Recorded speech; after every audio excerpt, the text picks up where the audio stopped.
இதில் ஒரு லைன் இருக்கும். அதாவது டிலே, ட்ரெயின், டாமினேட். டிலேனா நம்ம தாமதப்படுத்துகிறோம். இப்போ 2 பேருக்கு சண்டை வருது அப்படின்னா முதல்ல டிலே பண்ணுறோம். தாமதப்படுத்தும் போது அவன் நிறைய தவறுகள் செய்வான். தாமதமாகிட்டே இருக்கிறதா ஃபஸ்ட்டு டிலே. 2வது ட்ரெயினிங். அதை வந்து எல்லா சைடு இப்போ நம்ம பண்ண ஆரம்பிச்சிட்டோம். முதல்ல இந்த பாகிஸ்தான் நாடு தனிமைப்படுத்தப்படுகிறது. யாருமே அது ஓப்பனாக சப்போர்ட் பண்ண போகிறது இல்லை, பண்ணவும் மாட்டாங்க. ஏன்னா இந்த செயலுக்கு யாருமே சப்போர்ட் பண்ண மாட்டாங்க.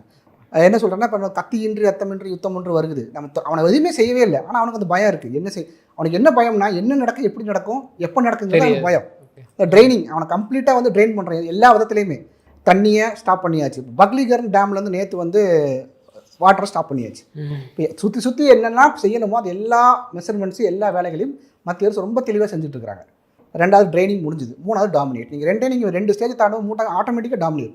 ரொம்ப நாளாக தாக்கு பிடிக்க முடியாது. அங்கே இருக்க அம்யூனிஷன், அதை நமக்கு தெரிந்தவர்கள் எல்லாம் வந்து இராணுவ செய்திகள்லாம் பார்க்கும்போது அங்கே இருக்கிற அவங்ககிட்ட இருக்க அந்த அம்யூனிஷன், அந்த பொருட்கள், அவங்க அந்த போருக்கு தேவையான பொருட்கள் பார்த்திங்கன்னா 10 நாள் கூட தாங்காது. அந்த அளவுக்கு தான் அவங்ககிட்ட இருக்குது. அந்த அவங்க வாங்கி வச்சிருக்க பொருட்கள், அந்த இராணுவ தளவாடங்களாக இருக்கட்டும், அதுவுமே பார்த்திங்கன்னா எல்லாமே வந்து ஒரு சரியான செயல்பாட்டில் இல்லைங்கிறதையும் சொல்கிறாங்க. அது 10 நாளைக்கு மேலே தாங்காதுங்கிறது அவனுக்கும் தெரியும். ஆனால் இருந்தாலும் சும்மா மிரட்டி பார்க்குறது, நாங்கள் அணு ஆயுதம் வச்சுருக்கோம், நாங்கள் எதுக்கு வச்சுருக்கோம், நாங்களும் எதுக்கு வச்சுருக்கிறோம்.